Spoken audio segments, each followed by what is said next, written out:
What's up, everybody? Welcome to another episode of the BREWtally Speaking Podcast, the official podcast of MetalNexus.net, where you can get all your concert reviews, show reviews, concert photos, and so much more. And with me, as always, is Mr. Daniel Terry. How are you doing? Doing great, man. How are things up there in the Grand Rapids?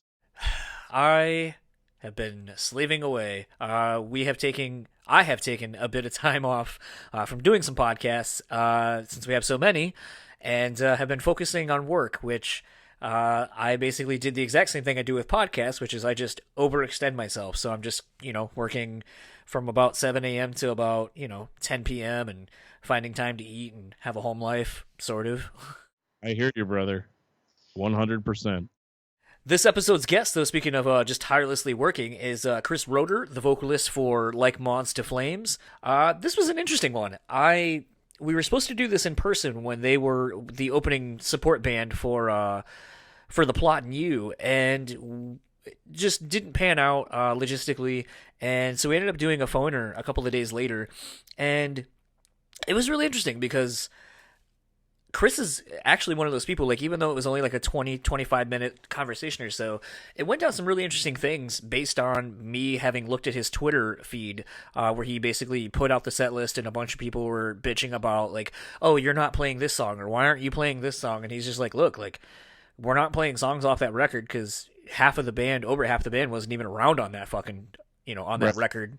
Yeah. And there's a lot of shit I had to go through on that record that I really don't want to fucking go through again. So, no.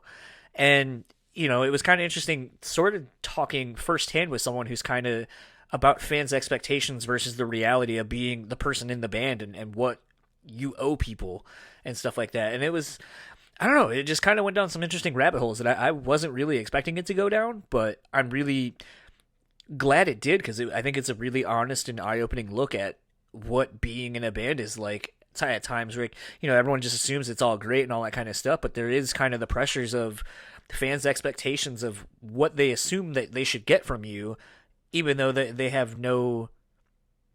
I think maybe we just kind of forget that these are actual people who the art that you're hearing and the songs that you love sometimes take a lot out of the person to create that art. And if that's the case, maybe people don't want to relive the worst parts of their fucking lives over and over and over again. Yeah, that's the hard thing, and I'm not going to spoil everything that was said, in the first half, but the whole thing is that, like, this band has gone through so many member changes anyway, like this side of Zayo, as far as like keeping a consistent lineup has been really tough for them, and and me kind of dealing with a similar situation myself as of recently, it's very hard when you wake up every morning being like, oh my God, what do I got to do to keep all this together? And so I really felt for him on that. And yeah, I totally get where he's coming from. It's like, dude, I got guys here playing and they don't know these old songs. And like, what do you want us to do? Play for 2 fucking hours every night? Like a high speed metalcore show for 2 fucking hours? Like, and that's the annoying thing about fans. Fans are great. Fans are the reason any of us do anything, right? But the expectation sometimes can be so much more ridiculous than what the reality can actually grant us. I think the thing that was the most interesting about it to me was, how often do you see, and it's just this weird thing where we now live in this 24-hour news cycle where basically anybody with any notoriety is basically at your fingertips reach away from having a direct line to them, whether it be Twitter, Instagram, whatever. But as such, sometimes we don't let these people just be. And it's like, the thing I think that was kind of interesting to latch onto is just kind of like, it seems like no matter what you're going to do, you're going to piss a certain sect of your fan base off. And it's like, okay, like, we're not playing any of these songs. Well, what the fuck? Well, dude, we just did a whole headline run like less than a couple of weeks ago, and we played most of this record. So I'm sorry, but like, if you wanted to hear that, then where the fuck were you? Or if you want to hear old shit, well, then you should have come out and supported us then, because it's kind of about what we're doing and moving forward. And I don't know, just like I said, it was really interesting just kind of thinking and hearing someone be kind of really honest about the perspective of being in a band and the I guess just that, the expectations that everyone is putting on you, whether it be your label, your family, your friends, fans, whatever, and just kind of having to deal with all of it in different facets of the band life. Yeah, and that's band life is not easy. It gets so intense, especially whenever you guys all get into a small box and go on the road. Ugh. Oh my god. I can't even imagine. Like, I mean, I've done it before, but like it's not fun. I think the thing that's interesting too, like in the last handful of months, I've gotten to do some interviews on buses and so forth, and you know, I guess if like you've never done any kind of touring in any way, shape, or form, like I'm not saying, and I guarantee you'll echo this sentiment. Like I did a week-long tour in a band I was in for a summer, and it was sucked. Like, it was fun, but the reality of it is it sucked. We made no money. We all had to dip into our own personal bank accounts to, like, pay for gas, pay for shit, because shows weren't really well attended, and we drove all the way out from Michigan to the East Coast, and most of the dates, like, weren't even, like, nothing was happening. So it's like, all right, that sucks. But you do it. The promoter's like, well, I thought pizza would be okay for you guys, right? Yeah, where's that $100 we were supposed to get? Oh, well, only 2 people paid. And it's like, that's what a contract is for. And so you just basically in my van, like yeah. So, dealing with that, and then even a couple years later, booking a tour for a band that has been on this podcast, Sun and Flesh, like doing a small week run around the Midwest, and it was fun, but it was fun for a different reason because I had a week off of work where I was getting paid using my vacation time. So at least like it was financially more successful because I was in a better position in my life. But the reality was exactly the same. We're playing places that no one knew who the fuck these guys were. We were playing to nobody. And it's a bit of a struggle, especially when there's kind of some inner band tensions going on as well. And it just kind of reminded me, like, you get 6-7 dudes cramped into a 15-passenger van, which sounds like a lot of space until you start adding backpacks and gear and all that kind of shit. And you're basically sitting right on top of one another for, 5-6 hours at a time. And then you're at a venue or a town where you know nobody and know nothing. And it's like, that sucks. It gets really old really fucking quick. And that's not any kind of, like, glamorous life. Not at all. Not how people imagine it. Well, and then it's like people are like, oh, a bus. And it's like, cool. So you just have more space to do the exact same experiences. Except for maybe, the farts, don't stay in one confined space as much. Yeah, and not only that, but you're constantly in fear of all your shit getting stolen. Yeah, that's true too. Yeah, but without further ado, let's get to my conversation with Chris Roetter of Like Moths To Flames, and we will talk to you afterwards.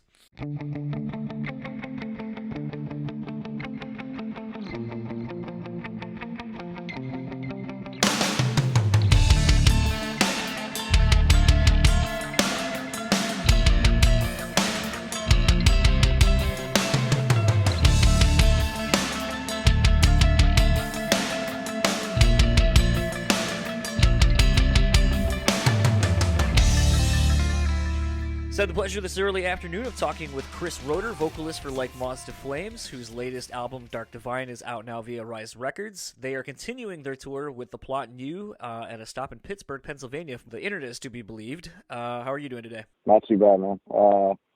2 days, and then we had an off day at home. Much needed, recoup there, especially after being off for 4 months. I feel like our bodies are definitely starting to catch up with our age, so... Definitely don't feel that youthful glow, but it's been good to get out. I actually live here in Grand Rapids, Michigan, where the tour started off with a sold-out show, and wanted to say I really love the comment that you made in the midst of your set. You actually were starting a song, and you were like, oh shit, that's the wrong one. I haven't gotten used to the set list yet. And then after playing that song, you made the comment, you were like, and paraphrasing, but it's something to the effect of, usually most first days of tours kind of suck dick, but if this is how the tour is going to go, I'll gladly suck that dick. So safe to say that the tour has been going so far, even this early into the tour so far? Yeah, I mean, it's pretty easy. Obviously, I guess there's probably a lot of people who don't know our sense of humor.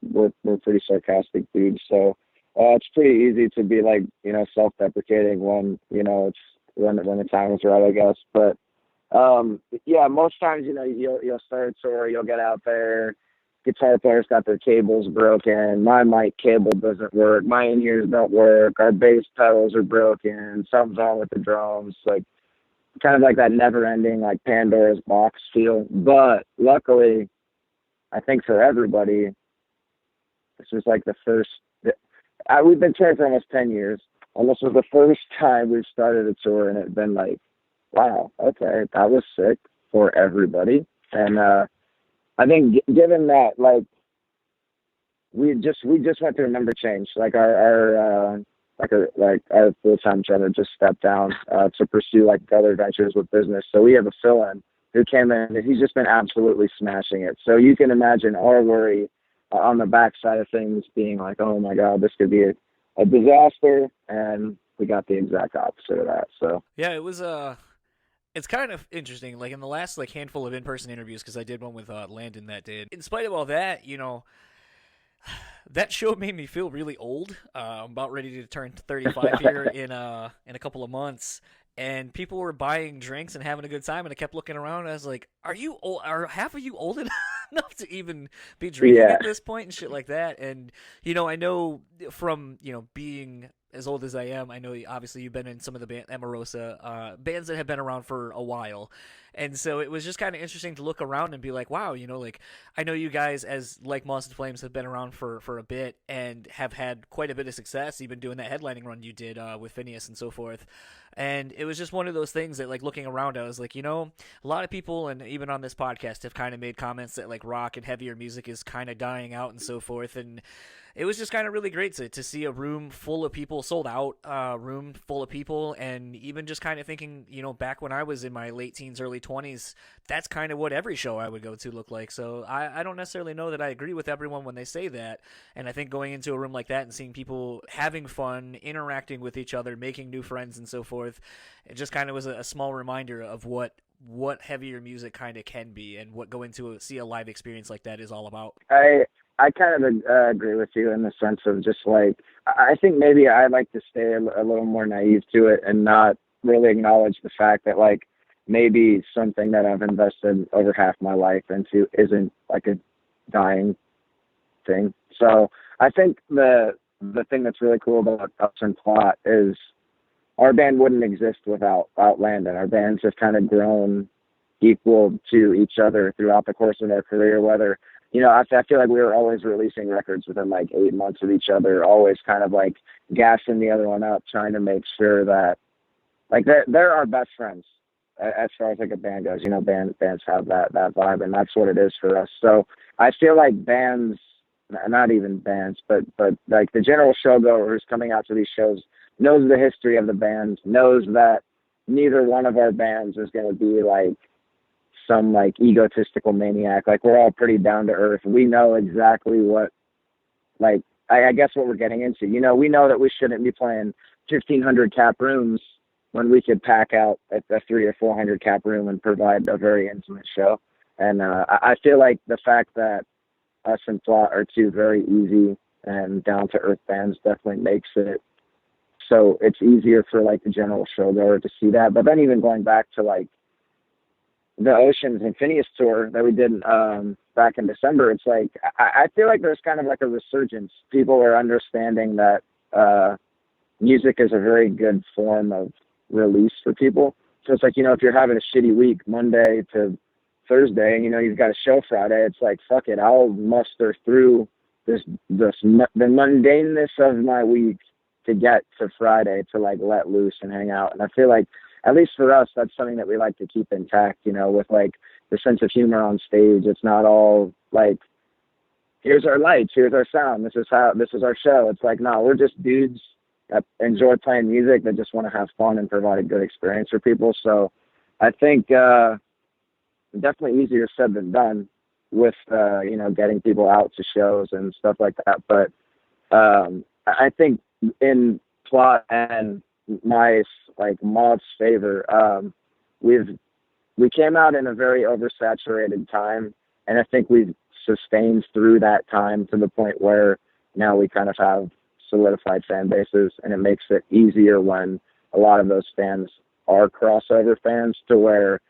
it's like, oh shit, I've seen you at a Plot show when they toured together, 3 years ago. Let's get a drink together. So it's kind of like this like communal thing. So I don't know. For us, that's a cool thing to be able to provide a community for people to be able to kind of like be themselves, not to sound cliche because that's why we do it, but to be able to be, I turned 30 in June, to look back and see kind of like, I don't want to say legacy because Moths isn't like a legacy by any means, but I know there were people who thought that band wouldn't make it past album 1. So here we are planning album 5. It's like, all right, well now how can we just kind of like keep the snowball effect going? So for us to be able to get even like those opportunities, it's very like inspiring for us to know that we can come out 10 years later, almost start a sold out or a show or a tour with a sold out show. You know what I mean? That doesn't happen very often. So. Yeah, something I had actually kind of talked to Landon about, and I'll pose it to you because, and I'm glad you actually kind of brought up the similarities between the two of you guys, or two bands at least. With Plot New's latest record, they kind of took a shift in sound, and I would say Dark Divine kind of equally went a little more experimenting with what the sound of Like Moths To Flame is. And obviously I know that a huge part of that is the lineup change you kind of talked about already. And something that I had asked Landon was, how hard is it creating a set list, especially for a headliner like they're currently on, when some of the older songs maybe don't fit with each other as well? And upon looking at your Twitter feed, kind of in gearing up for our interview over the last week or so, I had seen that you had posted basically the tour set list, and reading the comments from a lot of the fans, and something that kind of it struck out to me were two things. A lot of people were like, oh, why aren't you playing more Dark Divine stuff? And you had basically were like, well, we already did a headline run on that album, so there was that. If you want to hear more, go to that. This is kind of a broader spectrum of what the band has been and done over its career. And it kind of got me thinking, I know a lot of bands tend to put an emphasis on pushing the new record, and I think it's safe to assume that basically you're on the end of the Dark Divine album cycle. And so it kind of made me wonder, does doing a run like this kind of, you don't have to push a record because you're pretty much done supporting it, so now you kind of get to just throw together whatever you want to, because now it's about celebrating the band as a whole, not just a record? Yeah, I mean, you kind of hit the nail on the head with it. I feel like for us, it's kind of like a culmination of everything that we've done, and that's what brings us here. When I look at my lineup and see that Aaron is the only OG member, he's the only dude that I started the band with that's still here.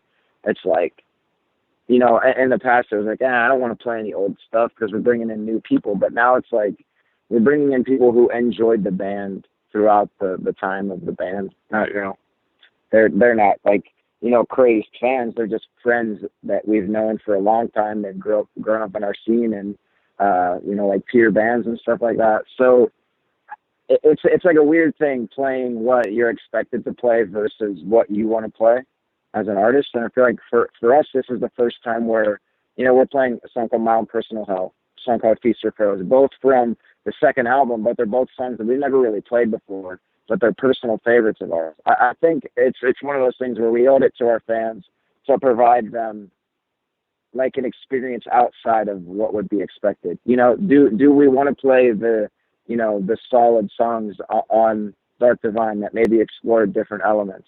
Yes. But does it make sense in a 40-minute set when Plot's going to come and cover that dynamic? I'm not trying to steal the spotlight from them. I'm saying that we would, but if we're coming out and exploring all these weird genres and stuff, I feel like we're kind of missing the point when we can come out and just play what we want, come in, do our job well for Plot, warm up the crowd, and let them steal the show. You know what I mean? I feel like that might not be the best thought process, but like I said earlier, Plot is one band that I'm always going to root for.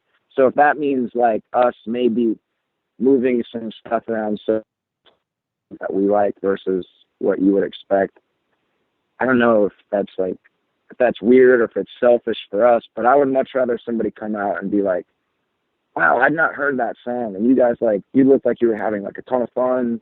Granted, those conversations don't happen too often. Most times it's like, oh man, I can't believe you didn't play Empty the Same. Good set though. It's like, well, thank you for the backhanded compliment, I'm glad that out of the 9 songs that we played, you couldn't enjoy it because we didn't play your song. It's like, I think it's even like going back to like people want us to throw in like our cover. It's like, you want us to play a cover over 50 plus original songs, like, and then you don't understand why we get like irked out about it when people are like, oh, why don't you play Some Nights to play this? It's like, do you really want me to choose that song over something that like actually holds meaning to the band? Like, so it's just like this weird thing. And admittedly, it's something that like, so I posted that because I was just annoyed. When I was a kid, man, 10, 15 years ago, going to shows, I had a flip phone. There wasn't internet on it. And I didn't like, there wasn't the accessibility of having like a set list to where you can be like, I don't like what they're playing. I'm not going to go see them. It's just like, so we post a set list to try to please people. And then, you know, like you said, it's like, well, why are you guys playing this? It's like, what, like at what point does it just stop? And it's like, okay, cool. Like, I'm stoked. Granted, there were like, you know, 90% of the people were like, oh my God, you're playing songs that we've never really heard. But then there were those people, I don't know why negative stuff tends to like shine. I think that's just how we are as a society. It's like, oh man, some guy said he doesn't like me. I'm instantly rattled by it. But like, it's so crazy that people want to just pick and choose what they're happy about. It's like, just accept that we're like giving you the set list. Granted, it's not that huge of a thing, but like we normally don't post that stuff. So just accept that we're trying to like keep you included and like let it be what it is. So for me, it's really hard to come around to that understanding. Like, bro, Under Oath, my favorite band growing up. I didn't have Spencer's Twitter. I couldn't be like, oh man, you freaking sucked tonight, dude. You played so bad. It's like, no, I just was like, dude, maybe Under Oath didn't kill it tonight.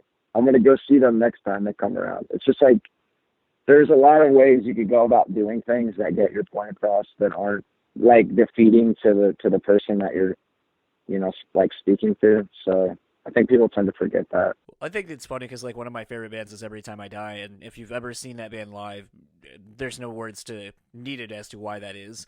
But the thing that was always kind of interesting to me, and sort of piggybacking off of what you were saying, pretty much see them every time they come to Michigan or nearby if I can. And I think I'm almost at 40 plus times of seeing them. And a lot of people are like, why do you need to see a band that many times? And I go, well, first of all, they don't really stick to a set list. I was like, and I can't tell you how many times, arguably one of their biggest songs at the time, which was The New Black, there was like 3 tours I saw where they didn't play it, but they played something off of a Hot Damn that hadn't been played in fucking forever. And it was like, okay, that's tight. And so it's like, am I bummed? A little bit. But you know what? I'll either hear that song again or I've already heard it a bunch. So it's not that big of a deal. And I don't know if that's an age thing or just this thing where people are so hard-pressed to expect everything that they want because that's how the internet has made everything, which is tailor-made to exactly what you want. And if you don't like it, then, well, now I have the platform to bitch. Yeah, I think that the age thing definitely has something to do with it. So for me, at least, so Mott's demographic is pretty much maintained from, we'll say 18 to 25, 30 years old, maybe, some beyond. But like, for the most part, our fan base has stayed the same age and we've aged. So you see this, like, I mean, we call it the entitlement age. So like a kid comes and he's like, you didn't play Empty the Same. I want to hear Empty the Same. I'm mad. I don't like your band anymore. It's like, dude, how old are you? Like, we are literally in the same tier of age, and I can never imagine doing that to somebody. Like, I saw AFI with Circa, like, a couple summers ago, and I wanted to hear them play Leaving Song so bad. So they get to the encore, and they don't play Leaving Song. And I was so mad. But I didn't, like, I was just mad to my wife. I was like, fuck, I can't believe they didn't play this song. Like, that sucks. It's what I wanted to hear. I didn't jump to the internet and hit up fucking Daisy and be like, yo, dude, you suck. I can't believe you didn't play the shit I wanted to hear. And it's like, that's the society we live in, to where, like, so in your case, if somebody doesn't like what we're speaking about on the podcast, instead of being like, oh, I learned some insightful information, it's like, oh, man, this wasn't what I wanted to, these weren't the questions I wanted to hear. It's just like, you're gaining knowledge on something that you didn't have any insight on before. Like, is that not enough? So it's like this weird thing of constantly feeling like we can't provide enough for the fans, but are also trying to do ourselves a justice. And I definitely think it's just as like a result of us getting old, because I think we like experience society out in tour and working and stuff like that. Like, so you kind of like experience all these different cultures that are packed into the same culture. So you're meeting all these different, like Midwest kids are entirely different than kids in the South or kids in the Northeast, but they all still have like the same like tendencies, I guess.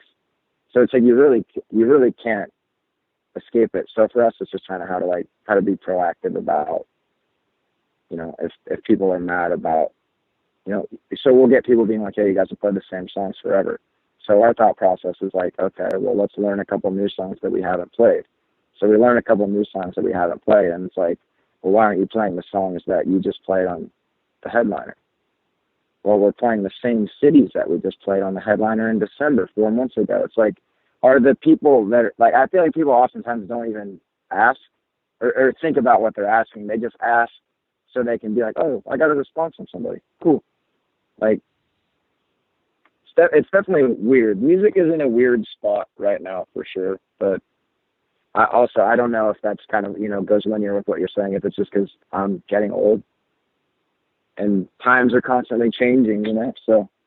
Well, I mean, the other thing too about that tweet that was kind of interesting, and I don't necessarily want to dive into the real meat and potatoes of your reply, but just I wanted to touch on this for just a second. You know, you had said also when people were complaining about how you're not doing anything off of the dying things we live for, you had stated that basically the band wasn't into it and a lot of other ancillary factors, and it kind of made me wonder because I kept seeing this sentiment echoed from a few different fans. You know, it just kind of made me wonder, in spite of what it took to make that record from your perspective, and obviously understanding why you don't really want to rehash it night in and night out, is it at least nice to know that in spite of all of that, that there are still fans that really, that record really holds a special place for them?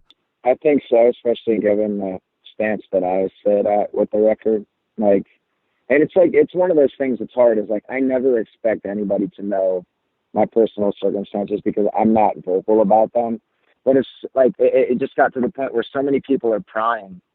It's like, just understand that as an artist, that it's kind of like, at some point it becomes hard to create this stuff. For me, I want to write from a place where I'm vulnerable at all times, so that when I talk about those songs or when I do play those songs, it's very hard to play, or you can capture that energy that I was trying to put into the song with, like, the imagery that I painted with the words. So for us, I thought I was doing right by myself for that record, and it ends up being this thing where it's actually very painful for me to relive. And not just that, it's like, it's very hard when, I don't really know how to put it into comparison with anything, but like I said in that tweet, that was the band's least successful record. It was really hard for us to get tours. It was really hard for us to get like more push behind that record. It was really hard for us to get really any love. So like, I guess going back to answer your question, the fact that album does resonate with people kind of gives me like a silver lining to the whole situation, because prior to that, I just was kind of like, fuck this record. But at the same time, it's like, I'm glad it did something for you. Just please understand that it did something for me different. I don't know. It's a very weird, like, line to walk, because in the same breath, it's my own fault because I wrote it. I wrote it that way. But looking back, you know, 4 or 5 years, 6 years when we were writing that record, it made sense because that's what I was experiencing at the time. Now I've had years to experience life away from those situations, and I've learned that it's not all, you know, bullshit. And granted, we still write about a lot of the same content. I'm going through a lot of the same stuff continually through different relationships and asset-light areas, aspects in our life. So I'm like a very hard on my sleeve kind of person. So when I say something and people don't necessarily agree with it, I'm already like at 6 out of 10. I'm already like, okay, you're kind of annoying me here. Just like leave it as it is. But in the same breath, I'm really glad that people feel brave enough to be like, okay, I get that you don't like it, but I want you to know that it did something for me. So it's definitely a double-edged sword. That doesn't mean that we're going to play any of that stuff, because I do feel like my feet are planted in the ground with that. You know, it's not something that I feel like even represents what the band, like it's not even close to what the best we can do is. So it's hard to like sacrifice when we only have 9 songs to be like, all right, let's take out a song that we really enjoy. So I will say, like, let's take out like Feast for Crows or GNF for, you know, a song from the Dying Things We Live For. And then people are just like, well, why do you play GNF? It's like, it's never going to stop. So it's like, how can we just kind of have fun with it? And, you know, going back full circle to the beginning of the conversation, that's why we picked the set that we did. Is like, how can we come out and have fun, jam-pack some singles into the set with some stuff that maybe kids have been listening to for a while, and put some Dark Divine songs back into the vault, because we just played a tour where we were playing primarily songs from Dark Divine. So it's one of those things where you definitely just got to use your head for it. You know, you think as a human what you would do in that situation. Do I want to keep playing You Won't Be Missed after 10 years of that song? Aaron and I have probably played that song close to 1,000 times live. It's still fun, but I would love to, you know, potentially swap that out for, you know, something else. Kind of like what you said, like with ETID. It's kind of like cool. That band, it seems like they like get off on knowing that they can do whatever they want, and whatever they do is going to piss somebody off and they don't care. See, like, look at this stuff. Like, I think it was Andy. Like, some kid comes on and he's like selfieing with him. He literally karate kicks the dude's phone out of his hand. And you'd think the whole internet's going to be in an uproar, and everyone's like, fuck it, man, it's ETID. You should know what you're getting into. It's cool that they have that, like, if you don't know what you're getting into by now, shame on you type vibe. And I don't know, it's definitely inspiring to see, because I'm just the type of dude who, like I said, negative stuff resonates with me just because I wear the band on my sleeve. The band is a huge, if not all of like my identity. So when people are like, I don't like this, it's like, well, at that point you're just saying that you don't like me. So, and I know people don't see it like that, but As I say, just because the internet is what it is, it was actually Jordan who kicked the phone out of that kid's hand, and then later took a selfie with him, and it was Keith who knocked the person trying to take a selfie with him as well. Okay. Andy would probably just shoot you the dirtiest, shitty look, but wouldn't do anything about it because he's way too nice. Yeah, honestly, they were one of the, like, we did a tour with them back in March. They were one of the most intimidating but wholehearted, wholesome groups of humans. Like, I'm kind of like in the same boat. ETID is like, they kind of like pioneered a lot of like that weird, dirty Southern metal, like the whole like Maylene and like Norma Jean, like that's kind of where I remember them coming from. I remember hearing Hot Damn, and I think that's the record, whatever record where he's like, he says cunt. I'm just like, bro, that is like the most top notch fucking, like, as a kid, I was just like, oh my God, I know I'm not supposed to hear that right now, but I just heard that. And that like resonated with me forever. So to be able to tour with them and see like, and shit, I was in high school, so I started 14, literally 15 years later, to see them have that same energy is like, it's very inspiring. Cause you know, they've been doing it in like a van. They're like the OG grinders. So everybody's always like, why don't you guys tour in a bus? It's like, dude, each has been touring in a van for like 20 years. We'll stay in a van. We're good. Like, it's cool to learn lessons from dudes like that, kind of like live vicariously through them. You know what I mean? So my last 2 questions, and it's kind of just a double parter just to kind of make it easier. So, obviously, seeing a band like Every Time I Die, who has been uncompromising in how they approach the band, as far as every aspect of it, you know, they as people, they as their art and their music and so forth, and kind of the unwillingness to even take the easy route and maybe like get a bus or something, but just constantly grinding it out.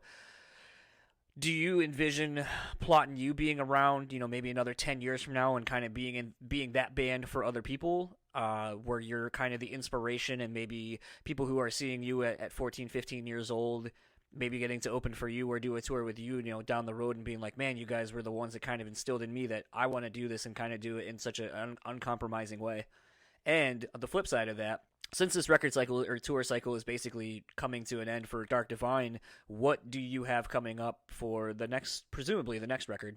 I can answer that for you. You might have to ask me the first part again. But this is actually the first time that the band's been doing like adequate demos. Like we would do like, oh man, check out this riff with these shitty drums. Like we actually paid our own money, went and did some demos. So we're actually taking the writing process very seriously this time. We're actually not on the ours anymore. This is the first time that we are going to be doing like not something on our own. We're just in between right now. Just kind of I think given like, what I'd said about dying things, how we feel about the last few releases is just an extension of that, unfortunately, where I guess I don't want to get into it or really like, I'm not trying to like blow up anybody's spot, but I just personally feel like we were kind of backburned a little bit. I feel like we were a really easy band to please because we do a lot of things ourselves. So it's like, when we ask for minimal things, that was us getting help. And instead of it actually helping the band, it was kind of just like, well, here's us giving you aid and that's it. So I think for us, it's kind of lit a fire to be the best that we can be. And having new members definitely makes it easier, man. I don't even, like, people would think, like, dude, Moths has had 7 or 8 members. How is it hard? It's like, no, because people keep leaving that made it hard. And then we bring in people who are, like, ambitious about the band, who want to grind and, like, write. It's like, dude, I've loved your band. Like, I can write some stuff in this way. And it's almost like, let me prove my worth type thing. And the dudes have gone way beyond that. Like, I'd say the last 3 records we've gone in a cumulative probably 10 demos. And each of those records we did 10, 11 songs on. So this time around, we're not even planning to do a record, and we've already got 7, 8 songs written. 3 of them are like professionally recorded. They've got production. They've got like the kind of like ear candy, they're like properly engineered, not just us doing them in our garage. So it's like kind of us just making sure that we've got like the ammunition for, when we do start speaking to labels, when we do kind of start letting the band like figure out where the band's going to go, what we're going to do after this tour. This is like you kind of said earlier, this is kind of the end of Dark Divine for us. Obviously given that we're playing songs 6 to 7 years old on this tour, we'll still play those songs, but for the most part, it's time for us to start moving forward. But then to answer the earlier question, that's honestly something that has kind of kept me doing it. There's been a lot of times, especially with all the member changes, where I'm just like, dude, I'm over it. Like, I'm burnt out. I'm tired. I don't want to do it anymore. But I get in my head, it's like, well, if I leave, then all these other people are out of job. They're kind of out, something that keeps them preoccupied, and so I've always just sucked it up and mustered through it. And getting to hear those stories of even like the people being like, dying things changed my life. It got me through these dark times. It kind of like solidifies that we've done something right. Success is a very subjective thing, and numbers are they're like the forefront of what I feel like a lot of bands look at. So even when, like if I were to look at like Plot, I know their monthly listeners on Spotify are more than us. So for me, like old me would see that and be like, we're not doing enough for people, or I'm not doing enough as an artist. But I forget that it's just like a time thing, like it's just because I'm not helping somebody and they're not being like immediately vocal about it doesn't mean that someone's not being helped. So getting those people that come up and they're like, I worked Monday to Thursday. I really needed this Friday. Like, you guys saved my weekend. I can't wait to, use this motivation moving forward. That for me is like, okay, someone's getting something from this. I didn't waste my whole day showing up to Grand Rapids, Michigan to play a show, to leave the comfort of my home, my wife, the things that I love, to, you know, to face like the discomforts of tour. It really makes it worth it. You know, people will always ask, like, why do you keep doing it? It's like getting that.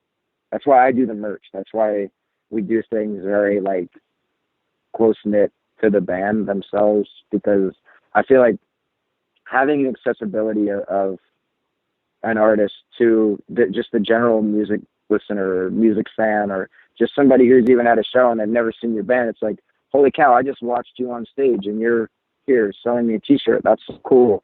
There's not this disconnect of like, oh, where are they? Are they back on their bus? Are they too much of a rock star for me to talk to? It's like, no, because we try to like provide like this humanistic feeling to where I like to be very tangible. I like for people to be able to feel like I'm an accessible person for, you know, if they want to come up and say that they support the band, they're going out of their comfort zone. I should be there to be able to reciprocate that same energy. So that's something that I've tried to keep very prominent in my thought process, is like, I wouldn't be here if there wasn't a fandom around the band. So a lot of it for me is hearing those stories that does keep me going. And yeah, I'll be pissy about the records because they didn't do well for the band, but I'm still very understanding that those songs did something for people, and they have helped people in ways that they might not have helped me. And that's where I'm just starting to become, like, as an adult with it, I guess. It's hard when the job is for the music to be critiqued, to be like the over analytical thought process that I have. Just like I said, when I see negative shit, it just spawns into this thing where like now I can only see negative shit in midst of comments. So it's like, then I'll go out of my way and be like, you know, like yesterday was a really bad Twitter day for me. Everything everybody was saying was getting under my skin. So that's why, you know, I finally got to the point where I was like, listen, Dying Things wasn't successful. We had member changes. You know, there was a kind of like a, you know, bullet list of why we didn't do it. Sometimes I get to that point where I feel like I just need to like break, but you know, I'm learning as any human would. I think it's just for sure a learning process, but it's one that at the end of the day, you know, 2 days later I can look at that and kind of laugh about it. It is, you know, it is a little humorous, but at the same time, when I'm in the moment, it's really easy for me to like get lost in myself. So having those conversations with people is very grounding. It's like, humbling isn't the right word. I think it is very humbling, but in like a different way. So, well, I guess that's as good as any, really, to end this chat. I know it went a little bit beyond what we had originally thought it was going to, but really enjoyed your honesty and sincerity in answering the questions. I was a little bit nervous about asking, you know, the thing about the record itself. Oh, you're good. I appreciate you giving me your time. You know, sometimes I think we got a little anxious too, like the interviewee, or you know, because you know, obviously I want to be as transparent as possible. So I think we like anticipate things. So the fact that, you know, you came, you know, somewhat knowledge, and it's not just like, where'd you get your band name? Or, you know, like, it's just like stuff like that doesn't provide anything for anybody who's going to listen. So it's cool knowing that it's like, I kind of gets to the core in pretty quick. So I appreciate you, man. Yeah, and where can people find you and or the band to keep up with everything in the interim of the next album coming out, or once this tour's done? Typical like Twitter, Instagram. The handle is just /LMTF. Really easy to find. We try to streamline it all, so it's easy for you guys to kind of seamlessly find the accounts. So awesome. Well, enjoy the rest of the tour. Hopefully, it looks like the last couple of days after Grand Rapids were equally as rambunctious, so hopefully the rest of the tour stays that way. Yeah. And looking forward to whatever's next from Like Moths To Flames. I appreciate you very much, Bob. So that was my conversation with Chris Roetter of Like Moths To Flames. Gotta say, you know, it was kind of nice actually getting to do this interview after seeing the band a couple of days before, I think one of the things, and I don't think I've really ever seen someone so honestly address this, when Chris flubbed the song in the set, like he's like, oh, this is this song, we're gonna take you back to this time, and he had his like kind of pre-planned thing, and then he was just like, fuck, I haven't learned this set yet, so actually this is this song, and then when that song was done, he's like, okay, remember everything I was just saying before? Okay, so yeah, let me take you back to it was just kind of cool to see that sincerity and honesty and transparency in basically admitting, like, I haven't learned this set after we just got done doing a headlining run. Right, that's hilarious. Oh my god, yeah, I laughed. I spit some soda out during that one. I've almost been there before. I've never fucked up that bad, but and if I did, it would not have been in front of as many people. So there's consolation in that. The thing that I took out of the interview that was the most interesting thing to me was that how he was like, yeah, I just feel like, as far as label concerned, we're just a back burner band. Yeah. And I was like, but he sounded like genuinely sad when he said it. Like, I was like, shit, like, that's horrible. That's one of the worst feelings that bands get in, and it happens to more bands than you think, where they're just like almost an afterthought.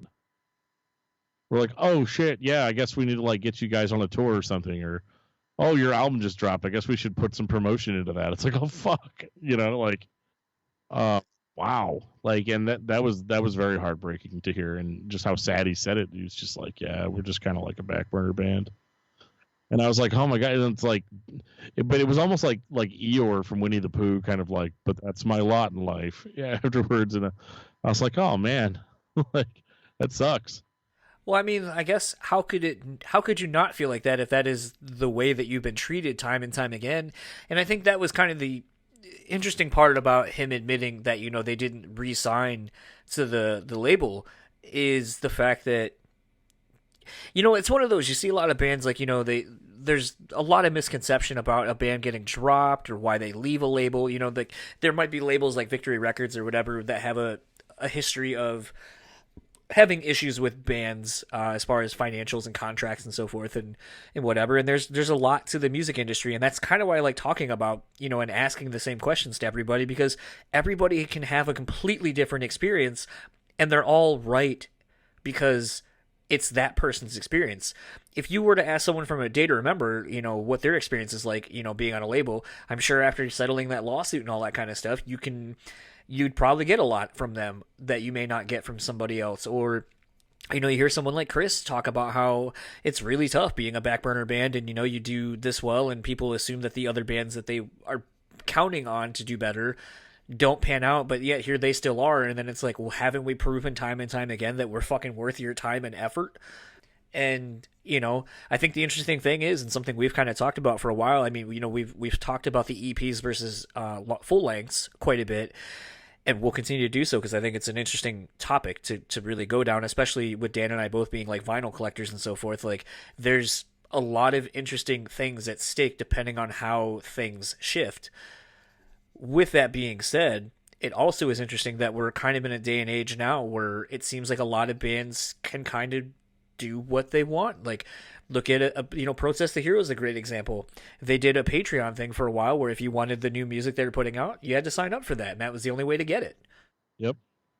And it sucked because we're used to getting all of our shit for free, or we're used to paying a fee every month to get unlisted. But, at the same time, these guys have got to keep, like, if you appreciate what they do, you have to, like, financially appreciate what they do, And I think that's a band like Moths To Flames, I think, is in an interesting point in their career where I think they definitely have built up a lot of credibility and fan base and work ethic to prove to a label that they should be invested in.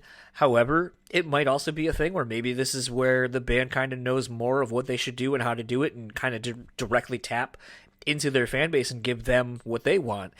That, I don't know. I think we're just in a really interesting point in music as a whole, where does the traditional structure of labels and radio and singles and albums and digital media or physical media and all that kind of stuff, like, what is the correct way to do something? And I think we're kind of in this nice wild west where it's like there's not one uniform thing that works. what works for you may not work for me, but what works for me might be a deviation of what you're doing that somebody else can then piggyback off of. And I think there's just a lot of interesting things that bands can do. And so it kind of really makes me excited to see lyrically what this will inspire from Chris lyrically, and also the band who kind of is at a crossroads, like I said, of what they're going to do with their career. So, I mean, this is very much a band that I'm looking forward to seeing what happens from here. Only time will tell. Depends on which road they decide to go down. But I will always say that the independent route is way better. Your money exchanges hands with the people you want it to, and there's no middlemen involved. That's really the best way to go, in my opinion. And speaking of the best way to go, we are going to wrap up this episode as we always do by plugging a ton of socials. So if you would like to keep up with Like Moths To Flames, you can find them on Facebook at Like Moths. Instagram and Twitter are LMTF. And if you would like to follow Chris, you can find him on Instagram and Twitter at Roetter, Croetter. And, I don't really know if they have any touring in mind at this point, since they kind of just wrapped up a long tour. But keep up with what they're doing, and go see them. They put on a great live show, and it's a lot of fun. And obviously, if you like this band, this is going to be important from here on out, probably, is just go see them and support them. If you would like to keep up with Metal Nexus, you can find them at metalnexus.net, Facebook at Metal Nexus, Instagram at metal.nexus, and Twitter at metal_nexus. And Dan, where can people find you? You can find me on Facebook under Daniel Terry. You can find me on Twitter at DiscussMetalDan. And you can find my other podcast, Discography Discussion, at DiscussMetal.com. And if you would like to keep up with all things this podcast, you can find us simply enough on Facebook, Instagram, and Twitter at BrewSpeakPod. Email us at BrewtallySpeaking@gmail.com. And if you would like to become a show sponsor, you can email us there and let us know, and we can work things out. And speaking of show sponsors, our show sponsor this episode is The Bean Bastard. You can find them at thebeanbastard.com. Facebook and Instagram is at The Bean Bastard. And for the Brewtally Speaking Podcast, I am John. And I am Dan. And we will talk to you all next time.